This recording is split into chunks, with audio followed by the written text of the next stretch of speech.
Okay देखो आज का जो टॉपिक है that is a death of a partner. Death of a partner में भी देखो क्या होने वाला है। अगर अपने किसी पार्टनर के डेथ के बारे में बात करते हैं तो डेथ ऑफ अ पार्टनर में भी बेसिकली होगा क्या, अगर किसी पार्टनर की डेथ हो रही है इसका मतलब क्या हुआ, वो भी आउटगोइंग पार्टनर है। इज आउटगोइंग पार्टनर, डेथ हो रहा है मतलब वो जा रहे हैं, but difference is that retirement plan किया जा सकता है ना।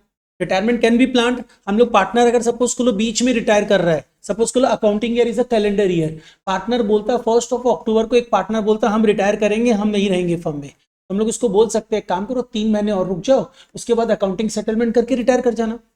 पॉसिबल है, लेकिन ऐसा जरूरी नहीं है वो बंदा बोलेगा नहीं हमको अभी रिटायर करना है। That is also possible. मतलब मिड ऑफ द ईयर में बंदा रिटायर कर रहा है, ये तुम लोगों के सिलेबस में नहीं है। मतलब मिड ऑफ द ईयर में अगर पार्टनर रिटायर करे that is not in your syllabus. But death के केस में क्या होगा, पार्टनर का डेथ तो कभी भी हो सकता है ना, ये प्लान करके तो नहीं होगा कि ईयर एंड में ही डेथ होगा, ऐसा तो कुछ नहीं है, कभी भी डेथ हो सकता है। तो अगर पार्टनर का डेथ बीच में होता है, जो होगा बीच में ही होगा, तो इन सच केस थोड़ा बहुत अकाउंटिंग ट्रीटमेंट वेरी करेगा। अब वो क्या वेरी करेगा, क्या हो सकता है, वो अपनी समझ। ठीक है, तो देखो इसका मतलब एक चीज ये समझ में आ रहा होगा, डेथ में भी ये पार्टनर आउटगोइंग पार्टनर है, रिटायरमेंट में भी पार्टनर आउटगोइंग पार्टनर होता है। इसका मतलब क्या हुआ, ट्रीटमेंट जो होगा सारा का सारा treatment as similar to the retirement होगा, एक्सेप्ट कुछ आइटम जो टाइम बेसिस पे पेएबल है। जो भी आइटम्स टाइम बेसिस पे पेएबल है उसका ट्रीटमेंट डिफर कर जाएगा, अदरवाइज सबका ट्रीटमेंट सेम रहेगा। जैसे टाइम बेसिस पे इंटरेस्ट ऑन कैपिटल हम लोग कैसे देते हैं, टाइम बेसिस पे देते हैं ना, पूरे ईयर में पर एनम बेसिस पे देते हैं। तो वो बंदा 3 महीने काम करके उसका डेथ हो गया, तो हम लोग इंटरेस्ट ऑन कैपिटल क्या करेंगे, 3 मंथ्स का देंगे। अगर पार्टनर को शेयर ऑफ प्रॉफिट देना है तो कितने पीरियड का देना होगा, 3 मंथ्स का ही देना पड़ेगा। लेकिन अगर सपोज कर लो जनरल रिजर्व डिस्ट्रीब्यूट करना है तो क्या करेंगे, जनरल रिजर्व 3 मंथ्स का देंगे क्या। जनरल रिजर्व तो ओल्ड बैलेंस शीट का डिस्ट्रीब्यूट होता है, वो तो पहले का है, तो पूरा डिस्ट्रीब्यूट करेंगे जैसे करते थे। राइट, तो ये कंसेप्ट है। तो देखो इसमें आ जाओ, इसमें लिख लेते हैं अपने थोड़ा सा बात। All treatments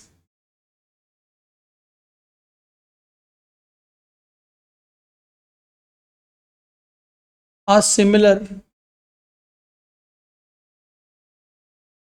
to retirement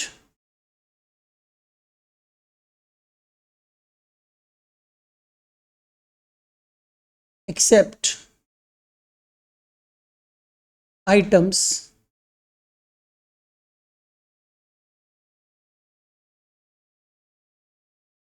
based on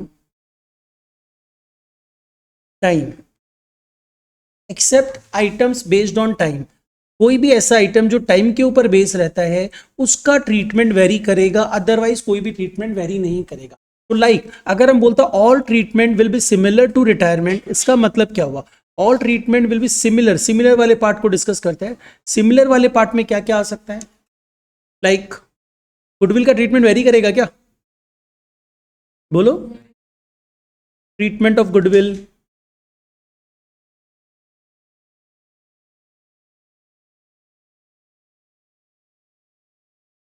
distribution of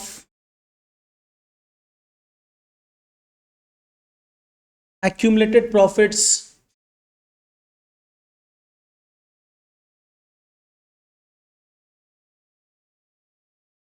profit or loss, revaluation of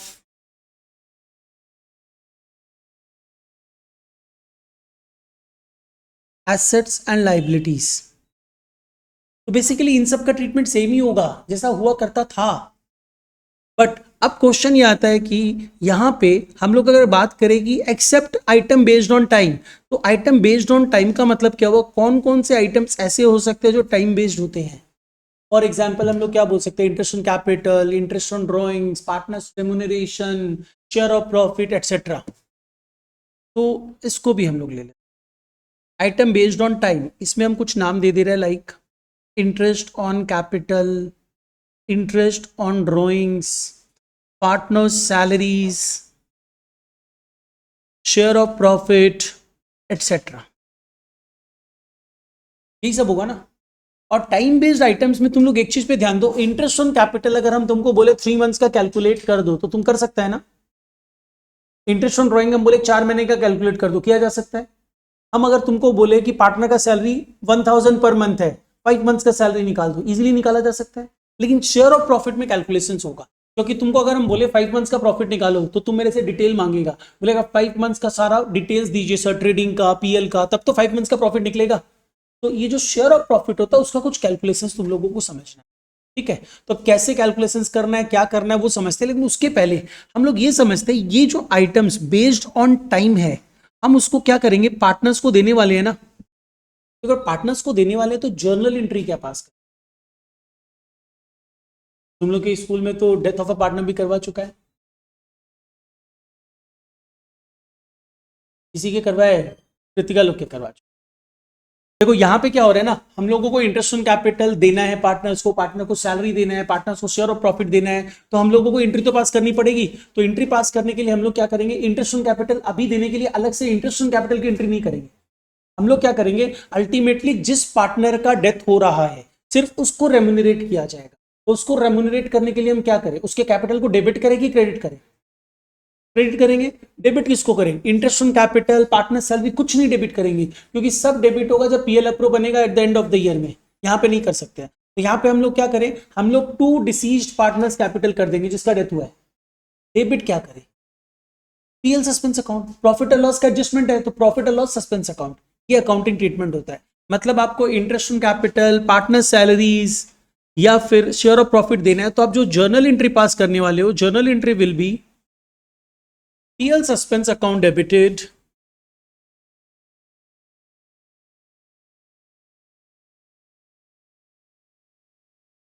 to deceased partners capital account, मतलब जिसका डेथ हुआ उसके कैपिटल को क्रेडिट कर दे। व्हाट इफ अगर ये इंटरेस्ट ऑन ड्राइंग हो तो कुछ डिफरेंट ट्रीटमेंट होगा क्या? ऑब्वियस सा बात है, interest on drawing interest on capital का उल्टा है। हम लोग इंटरेस्ट ऑन कैपिटल पार्टनर्स को देते हैं, तो इंटरेस्ट ऑन ड्राइंग क्या करते हैं, पार्टनर से लेते हैं, तो उस पर चार्ज करेंगे। एंट्री क्या हो जाएगा, deceased partners capital account debited to PL suspense account.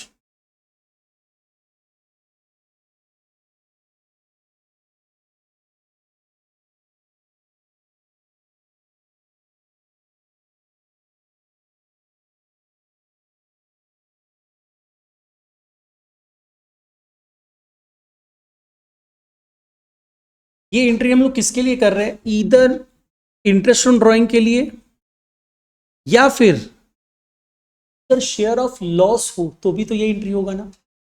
ये एंट्री हम लोगों की होगी इफ इंटरेस्ट ऑन ड्राइंग्स है उसके लिए या शेयर ऑफ लॉस के लिए। अदरवाइज हम लोग क्या एंट्री पास कर रहे हैं, अगर इंटरेस्ट ऑन कैपिटल देना है, पार्टनर को सैलरी देना है, शेयर ऑफ प्रॉफिट देना है, तो आप यही एंट्री पास करने वाले, राइट ना।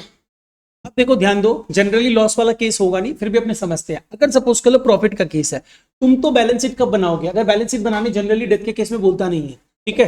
डेथ के केस में अगर बैलेंस शीट बनाने बोल दो तो कब बोलेगा, जिस समय डेथ हुआ तभी बनाने बोलेगा। मतलब मिड में तुम बैलेंस शीट बनाओगे, तो बैलेंस शीट बनाते समय देखो तुम्हारे पास ये पीएल सस्पेंस अकाउंट बचा रह जाएगा, बचा रह जाएगा ना। PL suspense account debited to, तुम डिसीज पार्टनर्स कैपिटल कर दिया, तो पीएल सस्पेंस तो क्लोज ही नहीं हुआ। तो पीएल सस्पेंस का क्या करेंगे, बैलेंस शीट में दिखाएंगे। कहां पे दिखाएंगे, देखो पीएल सस्पेंस का डेबिट बैलेंस है, याद है हम बहुत बार बोला हुआ है कि बैलेंस शीट क्या होता है, it's a list of balances. और लिस्ट ऑफ बैलेंसेस मतलब क्या हुआ, जो बैलेंस है उसको दिखाना है बैलेंस शीट में। तो डेबिट बैलेंस एसेट्स में दिखाए जाते हैं, क्रेडिट बैलेंस लाइबिलिटीज में दिखाए जाते हैं। तो पीएल सस्पेंस का बैलेंस रह जाएगा जो तुम बैलेंस शीट में दिखा दोगे। और अगर ईयर एंड आ जाता है, तुम लोग को वो देगा नहीं, अब ईयर एंड आता है तो क्या होगा, ये पीएल सस्पेंस क्लोज करना पड़ेगा ना। ये पीएल सस्पेंस है क्या, क्या चीज को रिप्रेजेंट कर रहा है, जो डिसीज पार्टनर को आपने इंटरेस्ट ऑन कैपिटल दिया, उसको पार्टनर को सैलरी दी, डिसीज पार्टनर को उसको शेयर ऑफ प्रॉफिट दिया, वही सब है। वो सब क्या होना चाहिए, प्रॉफिट से कम होना चाहिए, तब ना जो रिमेनिंग पार्टनर्स है उनको शेयर मिलेगा। तो इसको क्लोज करना पड़ेगा। क्लोज कैसे करेंगे आरती, समझ में आ रहा होगा तेरे को। डेबिट क्या हो जाएगा, पीएल अप्रोप्रिएशन। तो अपने अगर इसको ईयर एंड में जाके क्लोज करेंगे तो हमारी एंट्री होगी PL appropriation account debited to PL suspense. But वो तुम लोगों के आएगा नहीं, जस्ट समझाने के लिए बता, ठीक है। क्लोज करना तुमको ईयर एंड का बैलेंस शीट बनाने नहीं बोलेगा। ये पार्टनर का आज डेथ हुआ 1 जुलाई 2020 को, 31 दिसंबर 2020 का बैलेंस शीट बनाओ, वो देगा नहीं तुमको, ठीक है। तुम लोग को सिर्फ मोस्टली क्या देगा, जिसका डेथ हुआ उसका कैपिटल अकाउंट बनाओ, उसका एग्जीक्यूटर अकाउंट बनाओ, मोस्टली यही देगा। मैक्स से मैक्स दे सकता है उस दिन का बैलेंस शीट बनाओ, ठीक है। तो यहां तक तो समझ में आया ना क्या करना है। अब क्वेश्चन आता है, कुछ नोट्स समझते हैं अपने, नोट्स लिख लो। नोट नंबर 1,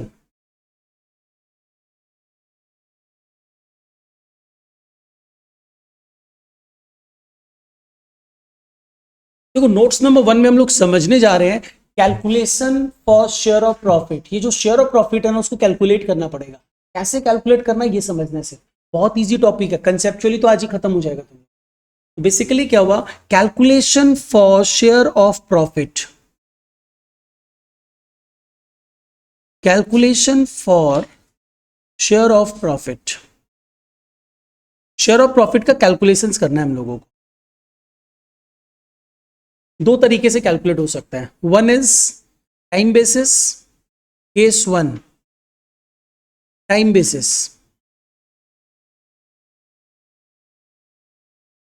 पहले हम लोग एक एग्जाम्पल लेंगे, उसके बाद इसको सॉल्व करेंगे। एग्जाम्पल नोट डाउन करो।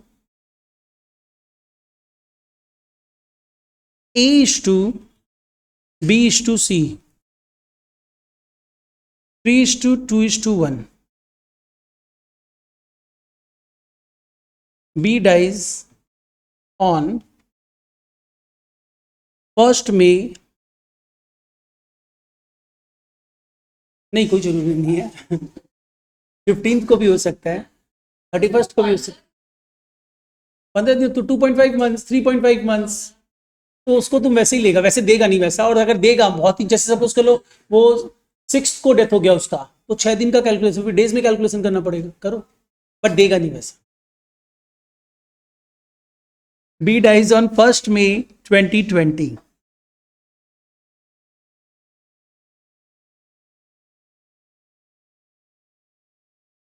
Profit for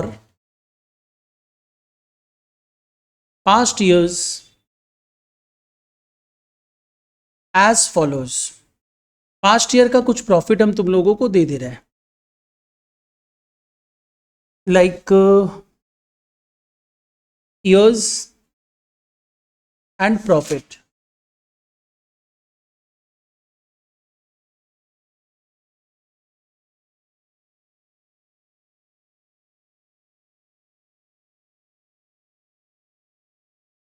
twenty 22, 2021, 1920 and 1819। The profit तुम लोगों को दिया हुआ है 2 lakhs, 1,80,000, 2,10,000, 3,40,000। ये 4 साल का प्रॉफिट दिया गया।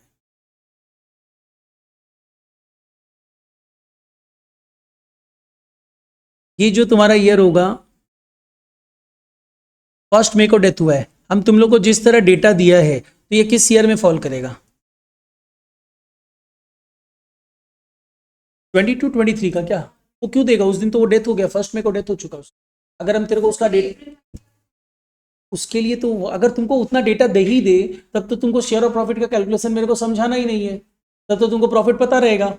अगर जैसे मैं इनिशियली बोला, तुमको पूरा डेटा ही अवेलेबल रहे कि हाँ भाई इस 22, 23 जिस ईयर में उसका डेथ हो रहा है, अगर हम तुमको दे ही दे, देखो इतना का सेल्स हुआ था, इतना परचेज था, जिस पीरियड का डेथ हो रहा है उसका, तब तो तुमको कोई दिक्कत ही नहीं है। ट्रेडिंग अकाउंट तो बनाना आता है, क्लास 11 में बनाया था, बना लो, प्रॉफिट निकाल लो, तब कोई प्रॉब्लम नहीं है। तब तो पीएल अप्रो भी बनेगा। अगर उस समय हम डिटेल दे देना तो पीएल अप्रो भी बनेगा उस समय, क्योंकि वो तो फिर एक्चुअल पता है तुमको सब चीज। बट यहाँ एक्चुअल नहीं होगा, तुमको एक्सपेक्टेड बेसिस पे, एवरेज बेसिस पे कैलकुलेशंस करना पड़ेगा। वही तुमको समझाने जा रहा है, ये इन्फॉर्मेशन दिया हुआ है, ठीक है। अब हम तुमको अगर बोल दें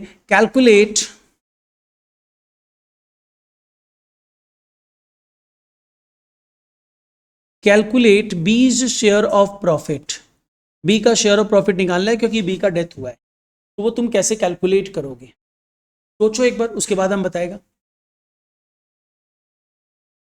देखो इसमें तुम लोगों को क्या करना है, एकदम सिंपल सा कॉमन पार्ट है कि हम लोगों का अकाउंटिंग ईयर 22, 23 जिसमें उस बंदे का डेथ हुआ 1st May को, ये ईयर स्टार्ट होते ही 1 महीने बाद उसकी डेथ हो चुकी है, तो अब 1 महीने ही वो वर्किंग है ना उसका, तो हम लोग 1 महीने का उसको प्रॉफिट का हिस्सा देंगे, राइट। तो लेकिन क्वेश्चन ये आता है, जैसे अभी उर्वी बोल दी थी सर उस समय का प्रॉफिट का डिटेल, अगर हम प्रॉफिट का डिटेल दे ही दे तब तो कोई प्रॉब्लम ही नहीं, सब चीज इजीली हो जाएगा।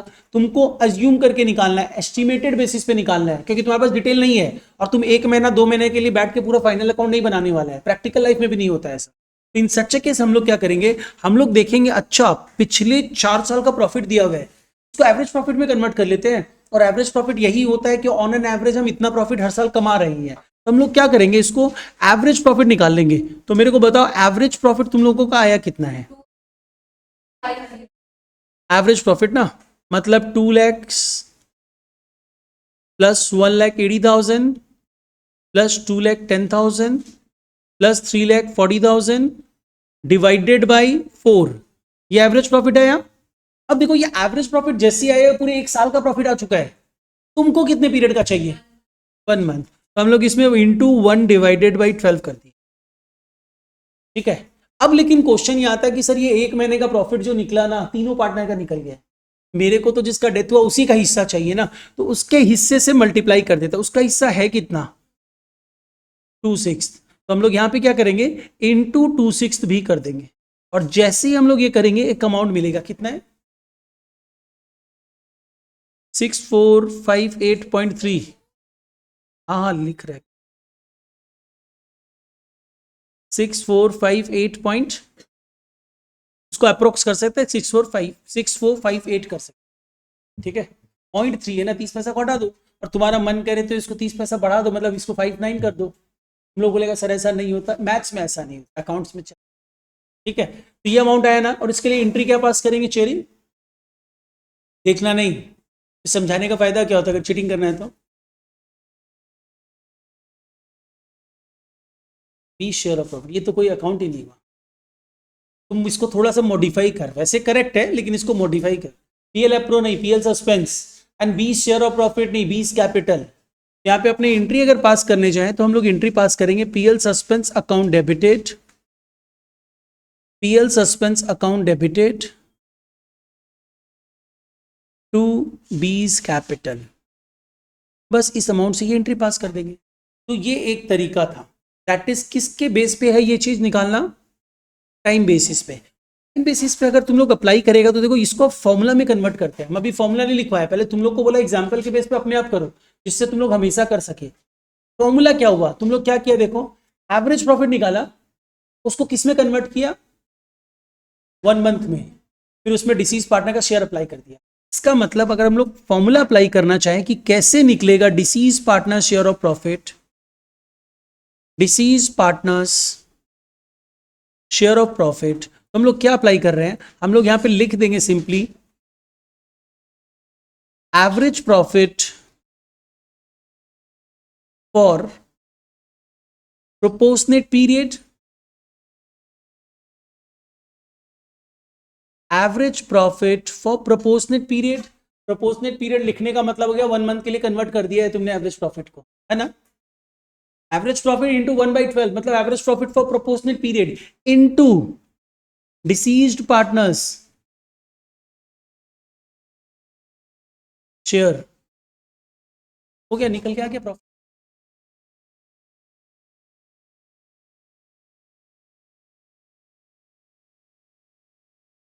ठीक है, कोई दिक्कत नहीं है, तुम लोग खुद वही फॉर्मूला अप्लाई किया, उसको हम फॉर्मूला में जनरेट कर दिया है। अब नेक्स्ट आ जाओ, इसके बाद दूसरा case, case 2। Case 2,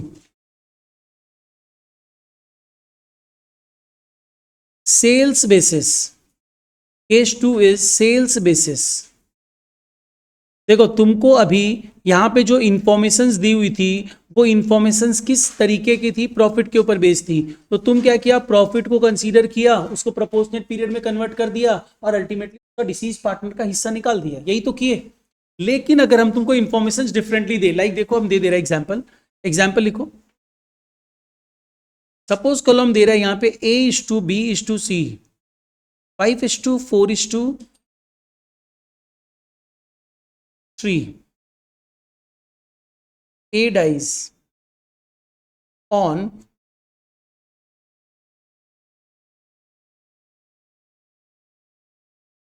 13th May 2023, बीच में डेथ हो गया, और वो भी बीच में भी डेज में। अब उसके बाद आगे आते हैं, सेल्स फॉर, इसमें डिफरेंट कंसेप्ट है, उसका काम नहीं लगेगा। Sales for 22-23, rupees 21 lakhs. Profit for 22-23 rupees 14 lakhs. Sales during 23-24 till 15th May 23.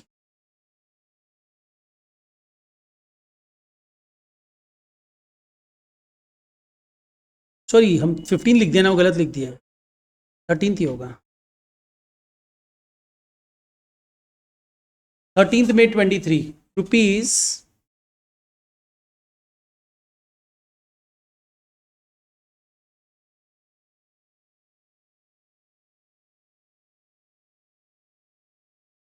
12 lakhs. Calculate A share of profit. A का डेथ हुआ है ना, एज शेयर ऑफ प्रॉफिट. यहाँ पे तुमको प्रॉफिट के बारे में कुछ भी एवरेज प्रॉफिट वगैरह का कोई डिटेल दिया है? नहीं दिया है. ट्राई करो, देखो कैसे कैलकुलेट कर. यहाँ पे देखो सिंपल सा चीज, तुमको 13 से कोई मतलब ही नहीं है. तुम्हारे पास डिटेल अवेलेबल है, पिछले साल के सेल्स में प्रॉफिट कितना हुआ था पता है ना. जैसे वो बोला हर 3 रुपए में 2 रुपया प्रॉफिट है, तुम रिलेट कर लो. तुम ये जो सेल्स है 21 लाख है ना, और ये 14 लाख है, तो प्रॉफिट कितना % है? छोड़ो उसकी बात को, छोड़ दो, नॉर्मली आओ, यूनिटरी मेथड अप्लाई करो. यहाँ पे देखो यूनिटरी मेथड अगर हम लोग अप्लाई करते हैं तो हम यहाँ पे ये बोल सकता है कि 21 लाख के सेल्स पे अगर 14 लाख का प्रॉफिट होता है, ठीक है, तो अभी जो सेल्स हुई है हम लोग मानेंगे, एज्यूम करेंगे जैसा पिछले साल में हो रहा था वैसा ही अभी हो रहा है. तो मेरे को ये भी पता है कि टिल 13th मई तक की सेल्स कितनी है, 12 lakhs. तो अगर मेरे को ये पता है 21 लाख के सेल्स में 14 लाख का प्रॉफिट होता है, तो 12 लाख की सेल्स में कितना प्रॉफिट होगा?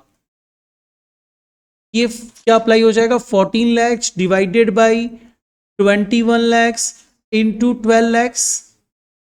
ये कितना अमाउंट आ रहा है? ये होगा ना, ऐसा कि नहीं होगा? यहां पे तुम सिंपली यूनिटरी मेथड अप्लाई किया कि भाई पिछले साल मेरा 21 लाख का सेल्स में 14 लाख का प्रॉफिट हुआ था, तो सेम स्केल में बिजनेस चल रहा है, तो इस बार 12 लाख के सेल्स में कितना प्रॉफिट होगा? तो यूनिटरी मेथड 21 लाख के सेल्स में 14 लाख का प्रॉफिट हुआ है. अब तुम लोग क्लास 9-10 में करता था तो 1 रुपया में कितना प्रॉफिट होगा? अब तुम लोग अपग्रेड कर चुका है तो वो 1 रुपया को बीच में से हटा दिया, तो 12 lakhs में कितने का प्रॉफिट होगा? इतने का प्रॉफिट होगा. ये ठीक है? ये तुमको जो मिला कब तक का प्रॉफिट मिल गया? 13th मई तक का प्रॉफिट मिल चुका है तुमको यहाँ पे, क्योंकि तुम सेल्स बेसिस पे कैलकुलेशंस किए हो. यहाँ पे सेल्स बेसिस पे कैलकुलेशंस हुआ है, तो ये मेरे को मिल गया टिल 13th मई तक का प्रॉफिट. मेरे को किसका प्रॉफिट, किसको देना है प्रॉफिट? ए को. तो ए का हिस्से से मल्टीप्लाई कर देते हैं. तो ए का हिस्सा कितना है यहाँ पे? 5/12. तो into 5 divided by 12, this is rupees कितना हो गया उसका शेयर. सेल्स बेसिस पे कैलकुलेशंस किए. मेरे को इस साल में सेल्स ड्यूरिंग 23-24 टिल 13th में सेल्स इतना है, तो मेरे को जब नॉर्मली पता है पिछले साल 21 लाख की सेल्स में 14 लाख का प्रॉफिट था, और कंसीडरिंग सेम स्केल में बिजनेस चल रहा है, तो 12 लाख के सेल्स में कितना प्रॉफिट होगा? तो 12 लाख की सेल्स तो टिल 13th मई तक की ही है. कब से है? 1 अप्रैल 23 से लेके 13th मई 23 तक. तो उस पीरियड की सेल्स का प्रॉफिट मिल गया तुमको. बस तुमको प्रॉफिट ही तो चाहिए था, लेकिन ये जो प्रॉफिट मिला सारे पार्टनर्स का मिला है. तुमको किसका चाहिए? ए का. तो उसके शेयर से मल्टीप्लाई कर दो, तो देखो कितना अमाउंट आ रहा, बताओ. 3333. तब तो देव तुम्हारा गलत है.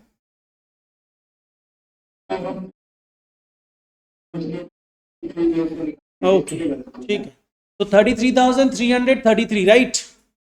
3,33,000 है.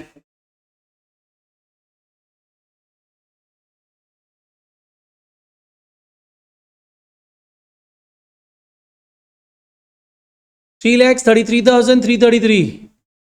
इसमें अगर देखो, ये तो कंसेप्चुअली हम दे दिया कि डायरेक्टली ऐसे समझ लो. अदरवाइज अब कोई प्रॉब्लम हो रहा है तो राइट डाउन अ फॉर्मूला, उसको फॉलो करो। तो अगर सेल्स बेसिस पे कैलकुलेट करोगे तो deceased partners share of profit आप कैसे कैलकुलेट करोगे? एकदम सिंपल सा फॉर्मूला है। आप क्या अप्लाई करोगे? Last years profit divided by last years sales. अब देखो यहां पे हम 10 फॉर्मूला नहीं लिखवा सकता है, ये चीज ध्यान रखना। अगर तुमको यहां पे हम 5 साल की, पिछले 5 साल की सेल्स दे दे और पिछले 5 साल का प्रॉफिट दे दे, तो उस समय तुम तो यहाँ पे तुम बताए, यहाँ तो एक ही साल दिया था तो तुम एज्यूम कर लेगा सेम स्केल में काम हो रहा है। लेकिन हम पिछले 5 साल का सेल्स दे दो, 5 साल का प्रॉफिट दे दे, एवरेज एवरेज सेल्स लेंगे, एवरेज प्रॉफिट लेंगे, ठीक है, into sales during current year till death. देखो तुम लोग यही चीज अप्लाई किया था, 14 लाख लास्ट ईयर का profit divided by 21 lakh last year का sales into 12 lakh sales of current year till death. इसमें तुमने इनटू क्या कर दिया, बस उसके शेयर से मल्टीप्लाई कर दो, into deceased partners share. Sales अगर फुल ईयर का दिया हुआ था तो डेज में सेल्स अगर फुल ईयर का दिया रहा था मतलब। नेक्स्ट आओ, notes number 2।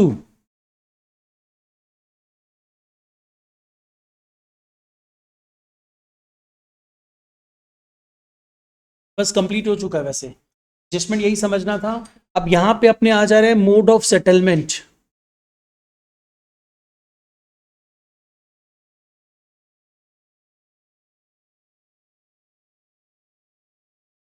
Mode of settlement, देखो सब चीज करने के बाद डिसीज पार्टनर्स के कैपिटल में जो बैलेंस बचेगा वो क्या रिप्रेजेंट करेगा? इतना अमाउंट उसको देना है, नहीं तो है ना, डिसीज पार्टनर के कैपिटल में जो बैलेंस बचेगा after doing all the adjustment, इतना अमाउंट उसे देना है। लेकिन वो तो ऊपर जा चुका है, तो या तो उसको देने के लिए तुम भी ऊपर जाओ, वो तो पॉसिबल नहीं है, तो हम लोग क्या करेंगे, उसके नॉमिनी को दे देंगे, ले लो, नॉमिनी में ट्रांसफर कर देंगे, एग्जीक्यूटर्स में ट्रांसफर कर देंगे। तो बेसिकली ध्यान रखना, जैसे रिटायरमेंट में होता था, रिटायरिंग पार्टनर के ही लोन में ट्रांसफर कर देते थे, यहाँ पे तुम्हारा सबसे पहला रोल होगा जिस पार्टनर का डेथ हुआ है उसके कैपिटल के बैलेंस को after making all the adjustment उसके एग्जीक्यूटर के अकाउंट में ट्रांसफर। और after transferring to executors account अब तुम क्या करोगे, एग्जीक्यूटर से बात कर लो, उसको पैसा चाहिए तो पैसा दे दो, या वो बोलता बाद में लेंगे, या तुम बाद में दोगे तो लोन में ट्रांसफर कर दो, बस इतना ही ट्रीटमेंट, ठीक है। तो लिख लो, आफ्टर डूइंग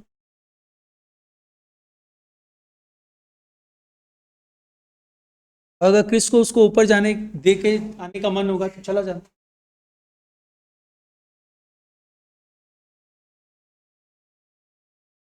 फाइनल पार्टनर होता ही नहीं है। आफ्टर डूइंग गुड, मतलब तुम लोग पढ़ाई लिखाई कर रहे हैं। After doing all above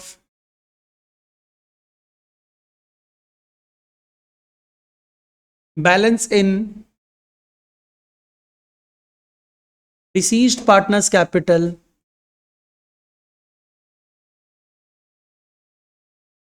represents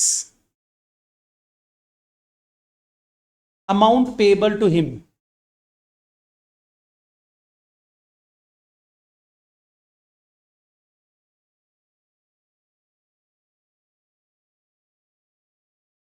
वो amount payable to him represent करेगा, बट हम ये अमाउंट उसको नहीं दे सकते हैं। इस अमाउंट को तुमको करना क्या होगा, ट्रांसफर दिस टू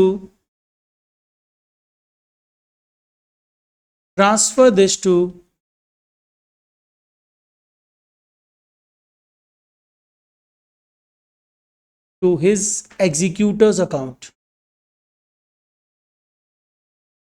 उसके एग्जीक्यूटर अकाउंट में ट्रांसफर कर दे। और दिस याशिका तुम बताओ जर्नल एंट्री क्या पास करेंगे, और चेरी हेल्प मत करना। डिसीज पार्टनर का जो भी कैपिटल में बैलेंस था वो हम लोग उसके एग्जीक्यूटर में ट्रांसफर कर दिए।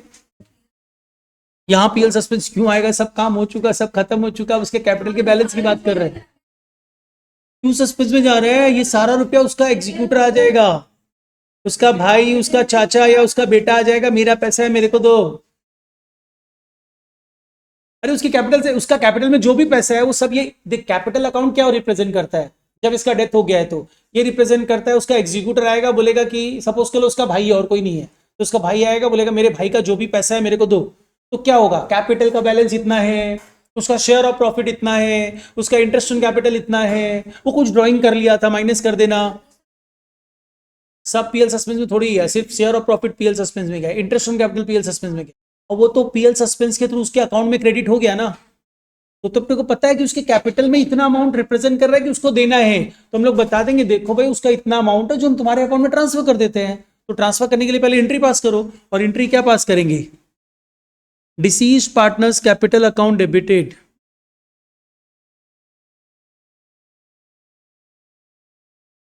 To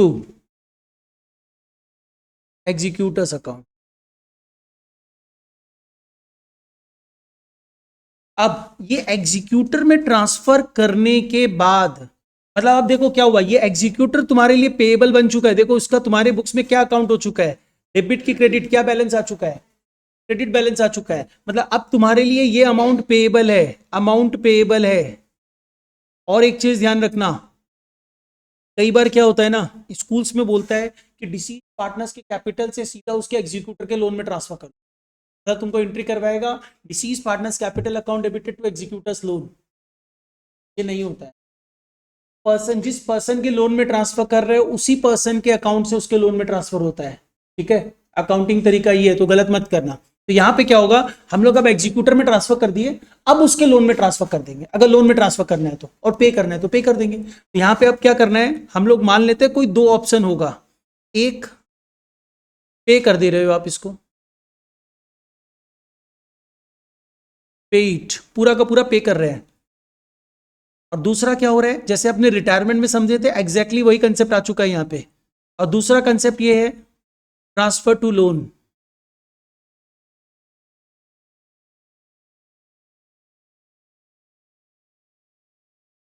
transfer to loan.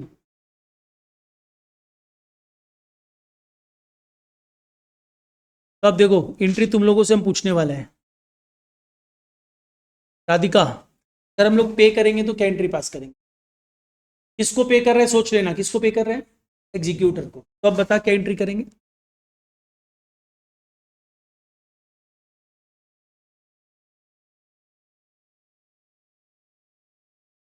किससे पूछ रहे हैं, किससे नहीं, एग्जीक्यूटर्स अकाउंट डेबिटेड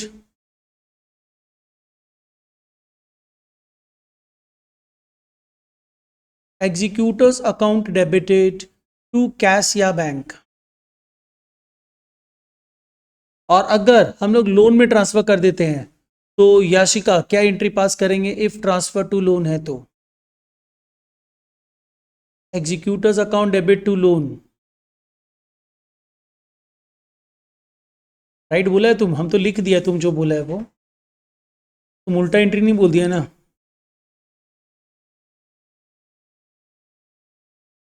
हाँ वही होगा तो ऑब्वियस बात है, टू एग्जीक्यूटर्स लोन होगा, लोन नहीं होगा, जिस पर्सन के अकाउंट से लोन में ट्रांसफर होता है उसी पर्सन के नाम से लोन बनता है, तो एग्जीक्यूटर के अकाउंट से एग्जीक्यूटर से लोन में जा रहा है तो क्या करेंगे, executors account debited to executors loan account, और अगर मर्ज हो जाए तो कुछ पैसा दे दे रहे हैं कुछ लोन में ट्रांसफर कर दे रहे हैं तो एंट्री मर्ज हो जाएगा, ठीक है, बस यही कंसेप्ट और कुछ नहीं है डेथ में। अब सब में मूव ऑन करना है,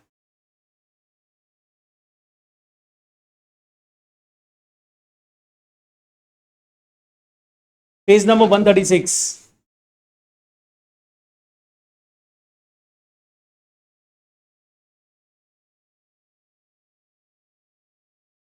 वैसे एक चीज और समझ लो, पेज नंबर 136 में आऊं, यहाँ पे ये चीज समझ लो, हम तुम लोगों को अभी बताया ना कि जैसे डिसीज पार्टनर को उसका शेयर ऑफ प्रॉफिट देना है, तुम लोग क्या एंट्री पास करेंगे, PL suspense account debited to deceased partners capital, ultimately last में जाके तो बियर किसको करना है, जो रिमेनिंग पार्टनर है उन्हीं को बियर करना है, क्योंकि तुम एंट्री पास करेगा PL approve to PL suspense, उनका प्रॉफिट कम होगा लास्ट में ईयर एंड में जाके, तो तुम चाहे तो एक दूसरा एंट्री भी पास कर सकते, बियर कौन कर रहा है, रिमेनिंग पार्टनर, तो एंट्री कर सकता है remaining partners capital account debited to deceased partners capital, ये एंट्री भी किया जा सकता है, बट ये करना मत,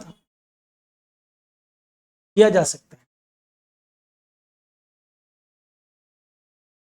चलो नेक्स्ट आओ, सम में आते हैं, एक सम करते हैं लाइक दिस वन, ये सम कर रहे हैं। Problem number 2, page number 138, page number 138, problem number 2।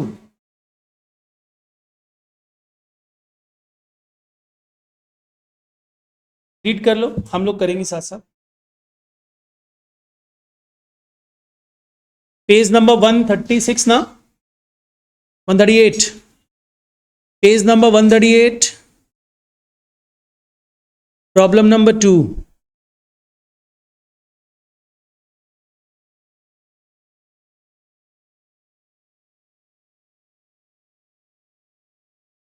दो अकाउंट बनाना है, एक नूतन्स कैपिटल एंड दूसरा नूतन्स एग्जीक्यूटर।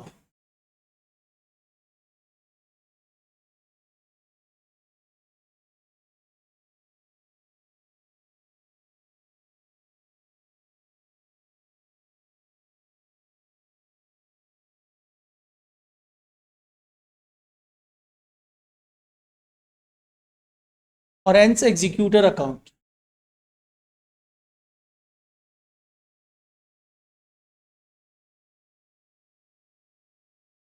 देखो सबसे पहला काम एग्जीक्यूटर में लास्ट में काम लगेगा जब उसका फाइनल सेटलमेंट करेंगे, तो उसके पहले नूतन्स का कैपिटल अकाउंट बना रहे हैं तो उसका बैलेंस दिखाओ कैपिटल का। तो नूतन का कैपिटल बैलेंस कितना दिया हुआ है? 60,000। किस डेट में दिया हुआ है? ये लोग तुमको बैलेंस शीट नहीं दिया है, ये लोग तुमको दिया 31/12/17 को ट्रायल बैलेंस। ट्रायल बैलेंस भी लिस्ट ऑफ बैलेंसेस होता है, बैलेंस शीट भी लिस्ट ऑफ बैलेंसेस होता है। डिफरेंस इज ट्रायल बैलेंस में सारे अकाउंट रहता है, रियल, पर्सनल, नॉमिनल, और बैलेंस शीट में सिर्फ रियल एंड पर्सनल अकाउंट रहते हैं, तो कोई फर्क नहीं पड़ता है तुमको। तो यहाँ पे आ जाओ, उसकी डेथ कब हो रही है? 1 मई 18 को। तुम्हारा अकाउंटिंग ईयर कैलेंडर ईयर है कि फाइनेंशियल ईयर, ये चेक करना पड़ेगा।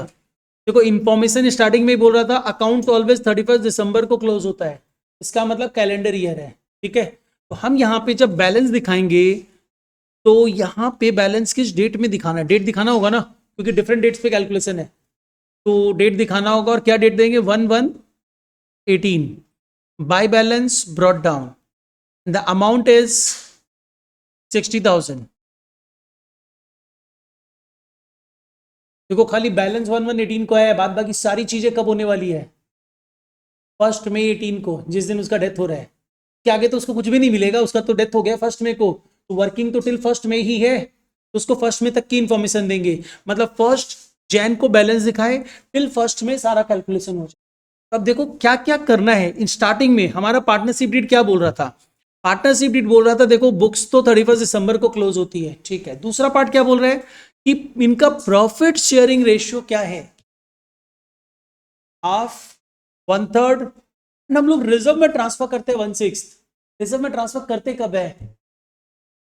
ईयर एंड में करते हैं, जब फाइनल अकाउंट बनता रहता है। कि तुम फाइनल अकाउंट बना रहे हैं ईयर एंड में है नहीं, तो इसका कोई काम ही नहीं है, बेकार में कंफ्यूज करने के लिए दिया है। तो बचा क्या? बी एंड एन, इनका प्रॉफिट शेयरिंग रेशियो दिया हुआ है। ये प्रॉफिट शेयरिंग रेशियो है क्या?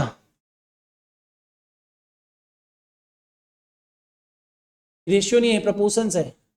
रेशियो में कन्वर्ट कर लो या प्रपोर्शंस में भी काम हो सकता है, बट उसके लिए तुमको बेसिक मैथमेटिक्स अच्छा चाहिए, नहीं तो गलती करता रहेगा। तो प्रपोर्शंस को रेशियो में ही कन्वर्ट करते हैं ना, क्या करे? 3/3 और इधर क्या कर दे? 2/2, तो क्या होगा? 3/6 एंड 2/6, मतलब रेशियो क्या हो गया? इसका मतलब पार्टनर्स के बीच में प्रॉफिट शेयरिंग रेशियो 3:2 है। डन। पार्टनर्स के बीच का रेशियो चाहिए, reserve is not the partner, तो पार्टनर्स के बीच का रेशियो क्या है? 3:2 है, हो गया। अब इसके बाद क्या है? इसका इतना ही काम था। नेक्स्ट पार्ट क्या बोल रहा है? अगर किसी की डेथ होती है तो उसके एग्जीक्यूटर को क्या देंगे हम लोग? तब लिस्ट बनाएंगे क्या क्या देना है, तो हम लोग उसको क्या देंगे? हम लोग उसको कैपिटल दे देंगे। देखो हम लोग कैपिटल लिख दिए कि तुम्हारा 60,000 रुपया देना है। और क्या देंगे? उसको उसका शेयर ऑफ प्रॉफिट देंगे, हर proportions of profit to the date of death based on किस बेस पे? एवरेज प्रॉफिट के बेस पे देंगे। जो लास्ट 3 कंप्लीटेड ईयर का एवरेज प्रॉफिट लेना होगा, ये तुम लोग अभी अभी सीखा है, एक बार अपने आप कैलकुलेट करके बताओ। देखो यहां पे एवरेज प्रॉफिट निकालो ना पहले, तो अगर हम लोग एवरेज प्रॉफिट निकालेंगे तो एवरेज प्रॉफिट देखो ना, ये 3 साल का प्रॉफिट दिया हुआ है, इसको एवरेज प्रॉफिट में कन्वर्ट करो। आई थिंक सबको कन्वर्ट करना आता है। एवरेज प्रॉफिट कितना होगा? यहाँ पे ऑपरेटिंग वर्ड मत यूज करना, वैसे ये इसमें कुछ एडजस्टमेंट नहीं है, तो you can say operating profit also 42,000, average profit is 42,000। ठीक है, मेरे को क्या करना है, उसका डेथ कब हुआ है तब तक ढूंढो ना, स्टार्टिंग ऑफ द ईयर से till the date of death कितना गैप है। Starting of year is 1 January 18 and year ending, ये इसका डेथ हुआ है 1 मई को। जैन, फेब, मार्च, अप्रैल, 4 महीना, 4 महीने का प्रॉफिट चाहिए। इसमें क्या करें हम लोग, उसका शेयर ऑफ प्रॉफिट अगर मेरे को निकालना है तो हम यहाँ पे इंटू 4/12 कर देते हैं, 4 महीने का प्रॉफिट आ गया। अब मेरे को तो उसका शेयर चाहिए, तो उसका शेयर से मल्टीप्लाई भी करना पड़ेगा। उसका शेयर ऑफ प्रॉफिट क्या था, देखो 3:2, मतलब 3/5 एंड 2/5 है। जिसका डेथ हुआ उसका शेयर क्या था, 2/5, तो इंटू 2/5 कर दो। ऐसा करते ही तुमको शेयर ऑफ प्रॉफिट मिल गया, दैट इज 5600 ना। उसको दिखा देते, दिखाने के लिए क्या एंट्री पास करें, PL suspense account debited to Nutan capital, PL suspense to Nutan capital. तो ये डेट क्या होगी, 1 में 18, यहां पे डेट दिखाना जरूरी है। By PL suspense share of profit 5600, और अगर आप बैलेंस शीट बनाते हो तो पीएल सस्पेंस को बैलेंस शीट में एसेट्स में दिखाना पड़ेगा, अगर अभी तुरंत बनाते हो तो। ठीक है, अब इसके बाद आ जाओ next part. Is next part क्या बोला है, पार्टनरशिप डीड, उसको उसका गुडविल का हिस्सा भी देंगे। पार्टनरशिप डीड बोलता है उसको गुडविल का हिस्सा भी देंगे। कैसे निकलेगा goodwill, based on 3 years purchase of the average profit, 3 years purchases of the average profit, मतलब एवरेज प्रॉफिट इंटू 3। और एवरेज प्रॉफिट कितने साल का लेना है ये हमेशा पढ़ना, ना तुमको 3 साल का प्रॉफिट दिया है, शेयर ऑफ प्रॉफिट में हम तुम 3 साल का ले रहे हो बोल दिया है, गुडविल में बोल देगा based on last for the 2 preceding completed year. तो इन सच केस क्या करेंगे, 2 साल को लेते हुए एवरेज निकालेंगे, वो भी लास्ट टू मतलब तुम अभी 18 का काम कर रहे हो तो 17 का लोगे और 16 का लोगे। ठीक है, ये सब पढ़ना, टेक्निकली हमको ऐसा किया जा सकता है। तो यहाँ पे तो कोई दिक्कत ही नहीं है। हम लोग गुडविल जब निकालेंगे तो मेरे को पता है 42,000 इज एवरेज प्रॉफिट, इसका 2 कर देते हैं, गुडविल आ जाएगा। इसमें उसका जिस बंदे का डेथ हुआ है उसका हिस्सा निकाल लेते हैं, दैट इज 2/5। ये कितना आ गया, 3 क्या, अच्छा 3 years परचेज बोला है क्या,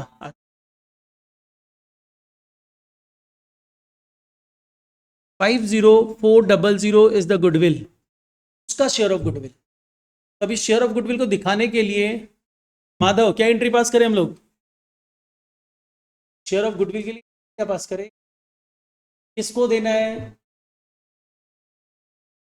जिसका डेथ हुआ है उसको, मतलब नूतन को, और किससे लेंगे याशिका, रिमेनिंग पार्टनर्स। यहाँ तो एक ही जन रिमेनिंग है, कोई झंझट ही नहीं, गेनिंग सैक्रिफाइसिंग किसी रेशियो का। तो क्या होगा, Bimla's capital account debited to Nutan capital, तो by Bimla's capital, by B's capital, goodwill amount is 50,400। इसको करने के बाद नेक्स्ट पार्ट में आ जाओ। अब क्या करना है, और कुछ करना है क्या, अब एक काम करो, तुम लोग जो याद है हम लोग सबसे पहले बोलता था बैलेंस शीट चेक करो गुडविल अपीयर कर रहा है क्या, वो तो हम लोग देखे नहीं यहाँ पे। बैलेंस शीट चेक करो गुडविल अपीयर कर रहा है क्या, बैलेंस शीट नहीं है, ट्रायल बैलेंस चेक करो ना, गुडविल अपीयर कर रहा है। कोई reserves, profit loss, general reserve, distribute करने के लिए एंट्री क्या करेंगे, general reserve account debited to B's capital to N's capital. तो यहाँ एंस का कैपिटल ही बनाया ना, खाली उसका हिस्सा दिखा दो। तो हम लोग यहाँ पे क्या करने वाले हैं, by N's capital, sorry by general reserve. By general reserve amount होगा, कितना है अमाउंट जनरल रिजर्व का, 30,000। नहीं, जनरल रिजर्व का अमाउंट 30,000 है, उसका 2/5 12,000 होगा, बस और कुछ नहीं है। तो मतलब हम लोग ये डिसाइड किए कि देखो डिसीज पार्टनर को इतना इतना पे करना है इन रिस्पेक्ट में। अकाउंट्स मतलब कुछ नहीं है, जो अपने नॉर्मल कंसेप्ट सोच सकते हैं उसी को डेबिट क्रेडिट के फॉर्मेट में डाला हुआ है, डबल एंट्री सिस्टम। मेरे को 60,000 रुपया देना है कैपिटल के लिए, शेयर ऑफ प्रॉफिट के लिए 5,600 देना है, उसका गुडविल का हिस्सा 50,400 देना है, 12,000 जनरल रिजर्व का हिस्सा देना है, इतना टोटल पे करना है। Transfer to his executors account, हर एग्जीक्यूटर्स अकाउंट। तो कितना अमाउंट आ रहा है टोटल, ट्रांसफर कर दो उसके एग्जीक्यूटर में। तो ट्रांसफर करेंगे एग्जीक्यूटर में, तो इन सच सर्कमस्टेंसेस आरती क्या एंट्री पास करें, अच्छा छोड़ो याशिका से ही पूछते हैं, याशिका क्या एंट्री पास करें, देख आरती से हम क्यों नहीं पूछता, क्योंकि मेरे को पता है आंसर दे देगी। तो तुम भी अपना रेपो ऐसा बना ले कि मेरे को लगे नहीं याशिका तो आंसर दे देगी। तुम 5-6 बार सही आंसर दे देगा ना, तुम सिर से नहीं पूछेगा। हम बोल रहे हैं ये नूतन के कैपिटल से एग्जीक्यूटर के अकाउंट में अमाउंट ट्रांसफर करना है, तो क्या एंट्री पास करें?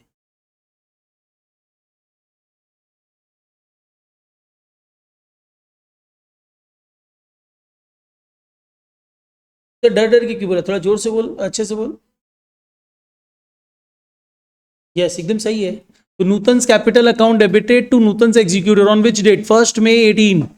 नूतन capital to Nutan executor and amount is 1,28,000।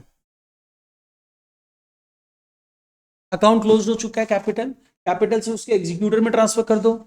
1 May 18 को हम लोग उसके एग्जीक्यूटर में ट्रांसफर कर रहे हैं बाई नूतन कैपिटल 1,28,000। मतलब एग्जीक्यूटर को हम लोग बता रहे हैं देखो भाई तुमको 1,28,000 देना है, इस रेस्पेक्ट में देना है, सारा बता दिए।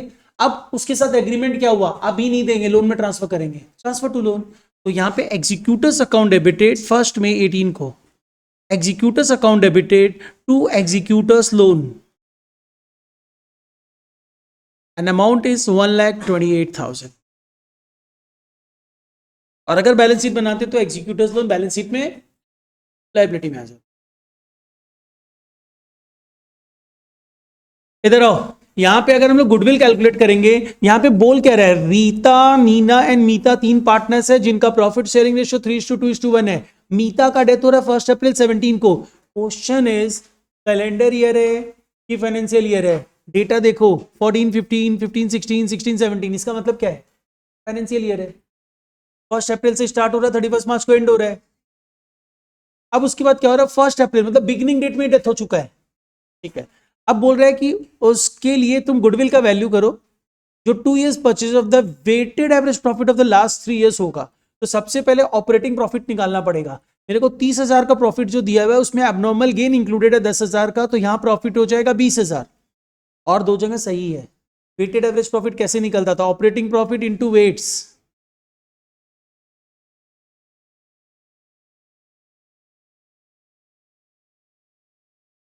This total divided by summation of weights. इससे वेटेड एवरेज, अच्छा वेटेड एवरेज प्रॉफिट कितना आया है, ये वेटेड एवरेज प्रॉफिट होगा, कितना आ रहा है, ये 80,000 आ रहा है क्या, ये 80,000 आया। तो 80,000 is the weighted average profit. Goodwill at 2 years purchases, therefore goodwill. वो अच्छा, हम इसी बच्चे के लिए बोल रहा था क्या कि वो ओवर कॉन्फिडेंट होता।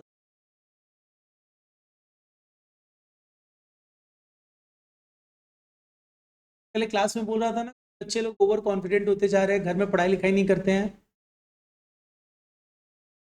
तो ये किसी बच्चे के लिए बोल रहा था जो बोला नहीं गलत है, मुस्कान का भी गलत है, देव का भी गलत है, बट गुडविल तो 1,60,000 ही आ रहा है। देव 1,60,000 ही बोला था ना तुम? हाँ हाँ, 1,60,000 का गुडविल है। अब इसमें हम लोगों को क्या करना है, सिंपली जिसका डेथ हुआ है उसका शेयर निकालना है। तो उसका शेयर निकालने के लिए हम लोग क्या करेंगे, देखो पहला क्वेश्चन यही पूछा है कि उसका शेयर ऑफ गुडविल निकाल दो, और फॉर्मूलाज प्रॉपरली शो करना। कई बार लिख देता है, तुम लोग को नहीं भी लिखे तो भी फॉर्मूला दिखा देना। अब क्वेश्चन आ रहा है उसका शेयर ऑफ गुडविल क्या होगा। उसका शेयर ऑफ गुडविल अगर हम लोगों को निकालना है तो इन सच केस हम लोग 1,60,000 इंटू उसके शेयर से मल्टीप्लाई कर देंगे। तो उसका शेयर मीता, मीता मतलब थर्ड पार्टनर 1/6।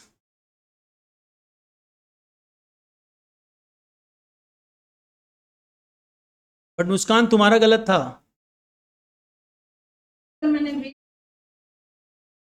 ठीक है चलो 26667 आ गया। अब बोल रहा है कि इंट्री भी पास कर दो। इंट्री क्या होगी, तुम लोगों को ओल्ड रेशियो तो दिया हुआ है, कोई नया रेशियो दिया हुआ है क्या, नहीं दिया हुआ है। तो नहीं दिया हुआ है, तो इन सच केस क्या होगा, सिंपल सी चीज ये आती है कि जो रिमेनिंग पार्टनर्स के बीच में रेशियो है वही गेनिंग रेशियो है।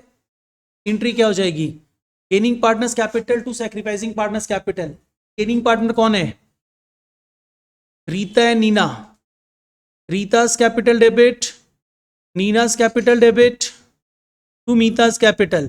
मीता को देना है अमाउंट 26667 इन द रेशियो, किस रेशियो में चार्ज करेंगे, 3:2। बस यही एंट्री है।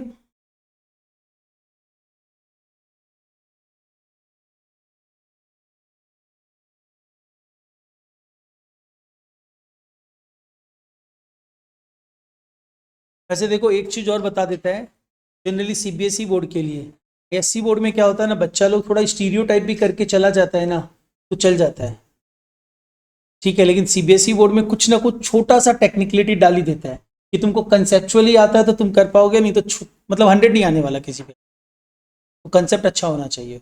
और इस बार तो आईएससी भी अनाउंस कर दिया है, और डब्ल्यू बी भी ऐसा करेगा ही, दीदी अनाउंस कर ही देगी, है ना कृतिका? दीदी बोलेगी जब सीबीएसई आईएससी ऐसा कर रहा है तो हम क्यों नहीं करेंगे। अब इस सम को पढ़ लो। तो सीबीएसई वाले लोग को हम बार बार समझाते रहे, ध्यान रखना कंसेप्चुअली स्ट्रांग होना होगा तुम लोग। 2015 नंबर 2, पेज नंबर 147। यहाँ पे देखो क्या हुआ है, बैलेंस शीट गिवन है, इसमें 30 जून को, 30 जून 2019 को ए का डेथ हो रहा है। तो पहले ये देखो बैलेंस शीट कब दिया हुआ है, 31 मार्च 19 को। स्टार्टिंग ऑफ द ईयर क्या होगा, 1 अप्रैल 19। 1 अप्रैल 19 स्टार्ट हुआ, वो अप्रैल मई जून 3 महीना काम किया, 30 जून को उसका डेथ हो गया। तो अब 3 मंथ्स के लिए क्या करने बोला है, देखो सब में क्या पूछा है पहले ये देखा करो। Prepare as account to be presented to his executor, मतलब सिर्फ ए का कैपिटल अकाउंट तुम, ठीक है। चलो स्टार्ट करते हैं।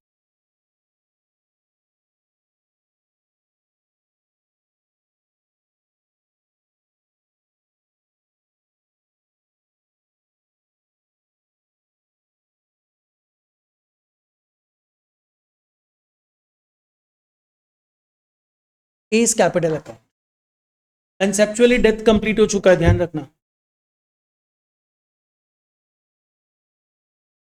सबसे पहला काम ए के कैपिटल में उसका कैपिटल बैलेंस तो दिखाएं। दैट इज ऑन 1 अप्रैल 19 ए का बैलेंस है 77,000। तो 1 अप्रैल 19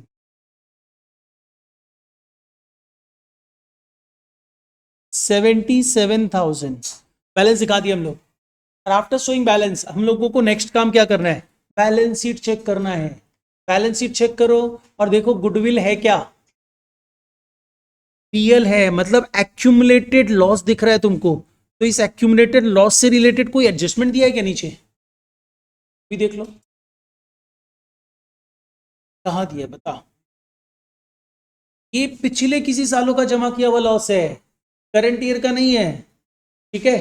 तो पिछले का लॉस तो ट्रांसफर करना ही होगा, तो ट्रांसफर कर दो। चार्ज करना है, कैपिटल को कम करना होगा, लॉस है तो कैपिटल कम करने के लिए अपने क्या करेंगे, as capital debit, date is, कब कर रहे हैं ऐसा, यस 30 जून को कर रहे हैं। तो यहां पे डेट दिखाना जरूरी है, 2PL partners capital, old partners capital 2PL होगा ना, पीएल का डेबिट बैलेंस है, 2PL होगा। और चार्ज कहां पे होगा, पार्टनर्स के कैपिटल में। तो यहां पे अमाउंट कितना होगा, 57,000 में ए का हिस्सा निकालो ना, सिर्फ 2/5, 57,000 22,800 हो गया। अब क्या करें, बैलेंस शीट वाला काम खत्म, अब एडजस्टमेंट में आओ। बोल रहा है जब उसका डेथ हुआ तो अकॉर्डिंग टू द एग्रीमेंट हम लोगों को ये लगा कि एग्रीमेंट में दिया हुआ है कि ए को इंटरेस्ट ऑन कैपिटल देना है 12% पर एनम, दे देते हैं। ये को इंटरेस्ट ऑन कैपिटल भी कब देंगे, 30 जून को। तो यहां पे दिखा दो 30 जून को। भाई इंटरेस्ट ऑन कैपिटल ना, कई बार तुम लोग देखेगा, तुम लोग स्कूल में टीचर्स लोग बोलेगा इंटरेस्ट ऑन कैपिटल के नाम से दिखा दो, बट कोई भी नॉमिनल अकाउंट यहां पे बीच में अराइज नहीं होगा, सब पीएल सस्पेंस के थ्रू जाएगा, बाई पीएल सस्पेंस। और यहां पे डिवीजन दे दो क्या, इंटरेस्ट ऑन कैपिटल, एंट्री क्या होता है interest on capital, PL suspense to deceased partners capital कर दिए, डैश देके इंटरेस्ट ऑन कैपिटल लिख दिए। इसमें अमाउंट कितना होना चाहिए, ए का कैपिटल 77,000 है, इस 77,000 का प्रभो कितना अमाउंट होगा, 77,000 का 12%, कितने पीरियड के लिए, 3 मंथ्स के लिए, अमाउंट 2310, 2310 दिखा देते हैं, कोई दिक्कत। अब उसके बाद क्या देना है उसको, उसका शेयर ऑफ प्रॉफिट भी देना है टिल डेट ऑफ डेथ, जो आपको ये तो बता ही दिया, हिंट्स दे दिया, based on average profit of the last 4 years देना। नहीं बोलता तो भी तुमको सेल्स दिखाई दे रहा है क्या, सेल्स बेसिस हो ही नहीं सकता था, एवरेज प्रॉफिट भी होता। तो एवरेज प्रॉफिट निकाल लो, 4 साल का प्रॉफिट दिया हुआ है जिसमें 1 साल लॉस है, मतलब वो माइनस हो जाएगा। इनका समीशन डिवाइडेड बाय 4,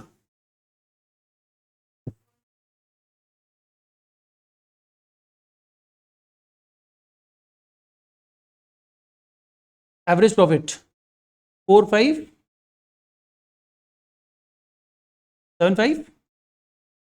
इतना बड़ा नहीं होगा।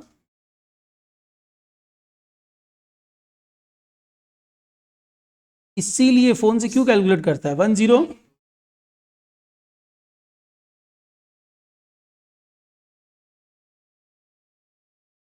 अच्छा 104250 इज द एवरेज प्रॉफिट। मेरे को चाहिए उसमें उस बंदे का शेयर, लेकिन उसके पहले 3 महीने में भी कन्वर्ट करना होगा। प्रोपोर्शनेट पीरियड, ये एवरेज प्रॉफिट पूरे साल का निकला है 12 मंथ्स का, तो इनटू हम लोग क्या करेंगे, T डिवाइडेड बाई 12 इनटू उसका शेयर दैट इज 2/5। तो मेरे को पता चल गया उसका शेयर ऑफ प्रॉफिट कितना है 10425, राइट है। ओके तो 10425 जो है हम लोग अब उसको दे देते हैं। तो देने के लिए एंट्री क्या करेंगे, same entry, PL suspense account debited to deceased partners capital. यहां पे जस्ट डैश दे के लिख देंगे शेयर ऑफ प्रॉफिट 10425, ठीक है। अब क्या करना है,